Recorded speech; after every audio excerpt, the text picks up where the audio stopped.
Good evening. This is Akashvani and I'm Naresh Mago with the news at 9.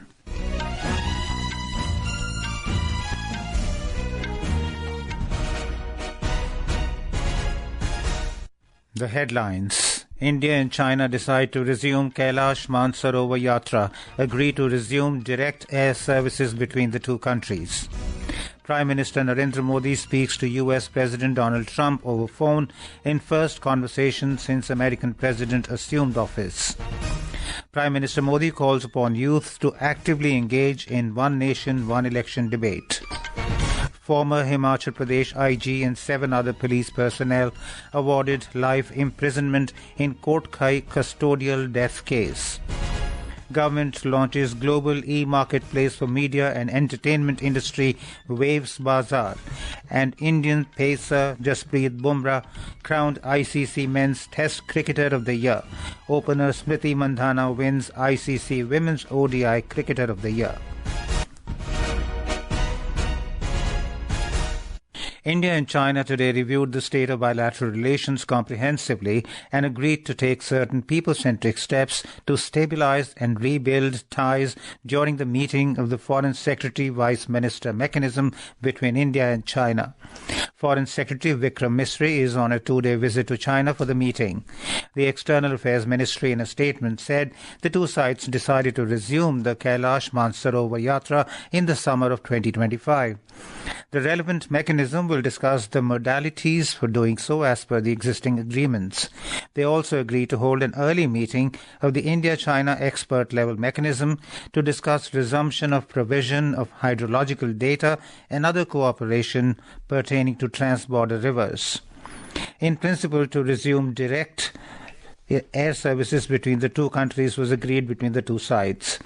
The relevant technical authorities on the two sides will meet and negotiate an updated framework for this purpose at an early date. Specific concerns in the economic and trade areas were discussed with a view to resolving these issues and promoting long-term policy transparency and predictability. Prime Minister Narendra Modi today spoke with US President Donald Trump over phone in their first conversation since the American president assumed office in White House. Mr. Modi congratulated President Trump on his historic second term. In a social media post, Mr. Modi said India and the US are committed to a mutually beneficial and trusted partnership. He said both nations will work together for the welfare of the people and towards global peace, prosperity and security. Prime Minister Narendra Modi today said the ongoing debate on holding simultaneous elections in the country under the One Nation, One Election proposal is critical for India's democratic process and urged the youngsters to actively engage in and promote the discussions. Mr. Modi was addressing the annual National Cadet Corps NCC rally at the Karyappa Parade Ground in New Delhi. The theme of this year's rally was Yuva Shakti Vikasit Bharat. देश में एक बहुत ही महत्वपूर्ण debate चल रही है और लोकतंत्र में ये मंथन बहुत आवश्यक है। One nation one election, Lok Sabha और विधानसभा के चुनाव एक साथ हो और हर 5 साल उसका समय जब निर्धारित हो तब हो। मैं आज विशेष रूप से आग्रह करता हूं, हम बहुत बड़ी मात्रा में इस डिबेट के अंदर हिस्सा लें। ये सीधे सीधे आपके फ्यूचर के साथ जुड़ा हुआ विषय है।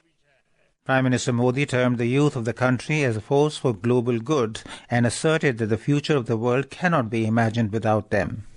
भारत के युवा सिर्फ भारत के लिए नहीं बल्कि फोर्स फॉर ग्लोबल गुड है। आज दुनिया की 200 से ज्यादा बड़ी कंपनियों को भारतीय मूल के लोग लीड कर रहे हैं। भारतीय वैज्ञानिक, भारतीय रिसर्चर्स, भारत के टीचर्स भी दुनिया की प्रगति को गति दे रहे हैं। भारत की युवा शक्ति, भारत के टैलेंट के बिना दुनिया के भविष्य की कल्पना भी मुश्किल है और इसलिए तो मैं आप सभी को फोर्स फॉर ग्लोबल गुड कहता हूं।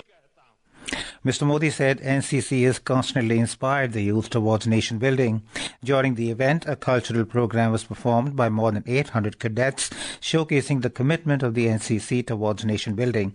The rally also witnessed participation by 144 young cadets from 18 friendly foreign countries. Information and Broadcasting Minister Ashwini Vaishnav and Culture Minister Gajendra Singh Shekhawat launched Waves Bazaar, Wah Ustad Challenge and Waves Awards in New Delhi today. The Union Ministers also launched Create in India Challenge Season 1, inviting international participation as a part of Waves 2025, which is the world's first audiovisual and entertainment summit to be held next month.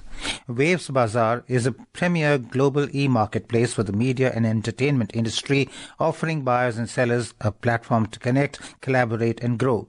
Addressing the gathering, Mr. Vaishnav expressed hope that with the initiative, India will soon become the capital of creative economy. Waves का उद्देश्य रहेगा हमारी इस creativity को, इस story telling tradition को और नौजवानों की और क्रिएटर्स की इस ताकत को एक नया स्थान मिले, ग्लोबल रिकॉग्निशन मिले और भारत क्रिएटिव इकोनॉमी का कैपिटल बने। अब जो वेव्स जल्दी ही अनाउंस होगा वो दुनिया का पहला कन्वर्ज्ड ऑडियो, वीडियो और एंटरटेनमेंट का पहला समिट होगा। Speaking on the occasion, Culture Minister Gajendra Singh Shekhawat emphasized that the initiatives launched today are set to amplify the nation's soft power on the global stage. Bharat ने आर्थिक दृष्टि से प्रगति की है, पूरा विश्व इस बात को स्वीकार करता है। भारत ने सामरिक दृष्टि से प्रगति की है, तकनीकी के क्षेत्र में भी। किस तरह से भारत ने पूरे विश्व को एक नई दिशा दिखाते हुए एक नया सम्मान अर्जित किया है। लेकिन इन सब के ऊपर भारत की जो सांस्कृतिक शक्ति, जो भारत की असली ताकत है, वो ताकत भारत की नई पहचान विश्व भर में गढ़ने और भारत के लिए सम्मान अर्जित करने का साधन बने, उसके लिए ये प्लेटफॉर्म जो है अत्यंत प्रासंगिक भी होगा और महत्वपूर्ण भी होगा। Information and Broadcasting Secretary Sanjay Jaju termed the Waves Bazaar as a transformative initiative. Waves Bazaar is actually one of those transformative initiatives which will actually be bringing together all these creators, buyers and collaborators across the media and entertainment spectrum. And this dynamic platform is going to bridge the geographical boundaries which are there and which will allow all the creators facility to showcase their talent, put out their wares and allow the buyers to look at them and then ultimately allow them to forge meaningful B2B conversations.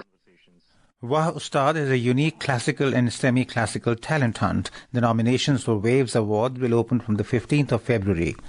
This is Akashvani giving you the news. For quick news updates round the clock, follow us on our X handle at AIR News Alerts. And for details of stories and more, log on to our website www.newsonair.gov.in and download News on AIR app. A special CBI court in Chandigarh today awarded life imprisonment to former Himachal Pradesh Inspector General of Police and 7 other policemen for the custodial death of an accused in connection with the rape and murder of a minor schoolgirl in Shimla's Kotkhai in 2017. We have a report. This is possibly the first time in the history of Himachal Pradesh that a special investigation team conducting an investigation has been sentenced to life imprisonment by the court.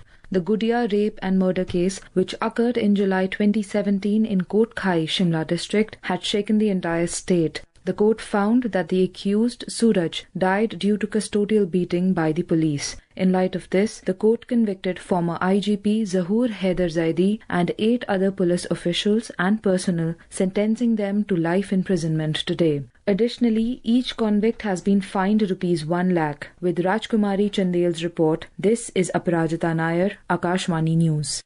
Uttarakhand has become the first state in the country to fully implement the Uniform Civil Code UCC. The UCC seeks to establish a uniform and equal set of rules across personal laws relating to marriage, divorce, succession and inheritance for all citizens in the state, excluding the scheduled tribes, irrespective of religion or gender. Chief Minister Pushkar Singh Dhami announced the full adoption of Uniform Civil Code in the state today with the inauguration of Rules Manual for the UCC and a portal for applications under the new rules in Dehradun. As the poll date is coming closer, the political battle has intensified in the national capital.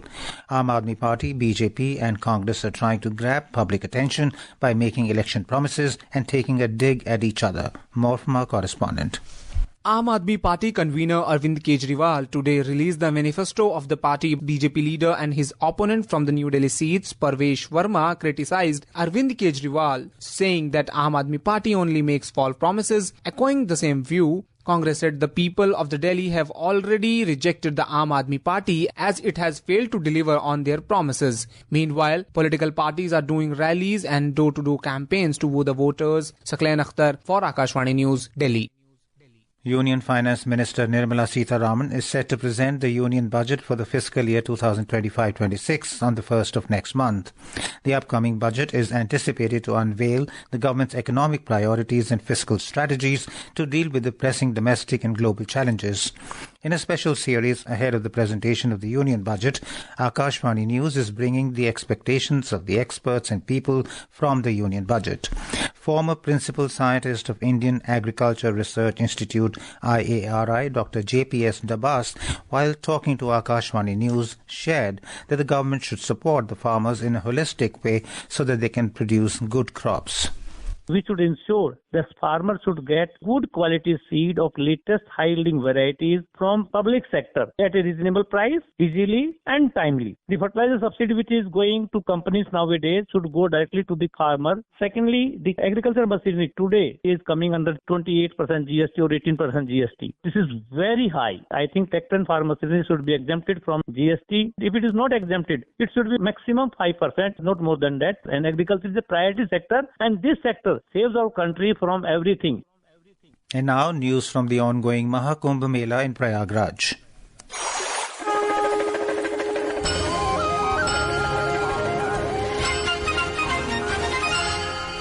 Union Home Minister Amit Shah today took a holy dip in Triveni Sangam. Minority Affairs Minister Kiran Rijiju also took a holy dip at the Mahakumbh this afternoon.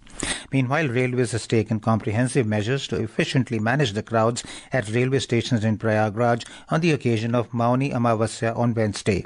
Our correspondent reports that Prayagraj Railway Division has implemented a unique plan for the entry and exit of passengers at all city stations, including Prayagraj Junction, Naini, Chivki and Subedarganj.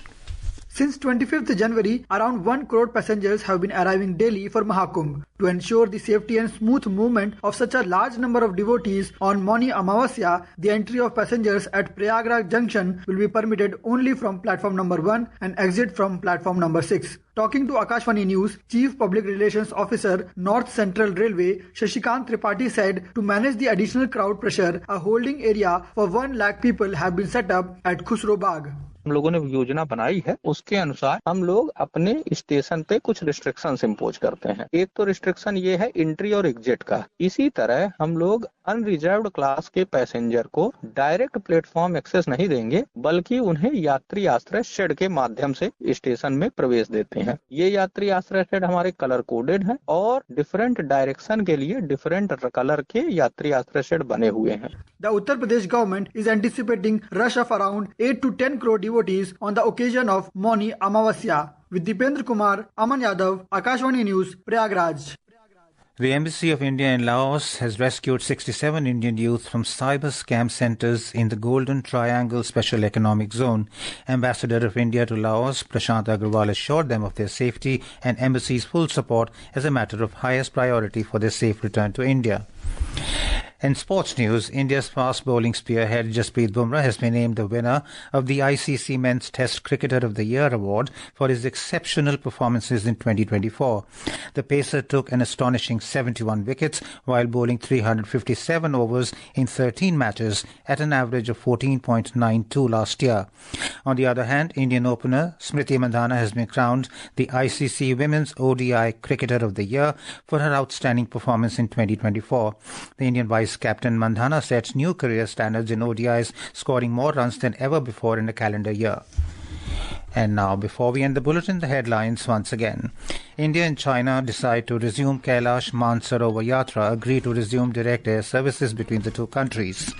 Prime Minister Narendra Modi speaks to US President Donald Trump over phone in first conversation since American President assumed office. Prime Minister Modi calls upon youth to actively engage in One Nation, One Election debate. Former Himachal Pradesh IG and 7 other police personnel awarded life imprisonment in Kotkhai custodial death case. Government launches global e-marketplace for media and entertainment industry, waves Bazaar, and Indian pacer Jasprit Bumrah crowned ICC Men's Test Cricketer of the Year. Opener Smriti Mandhana wins ICC Women's ODI Cricketer of the Year. That is all in the news at 9. Good night.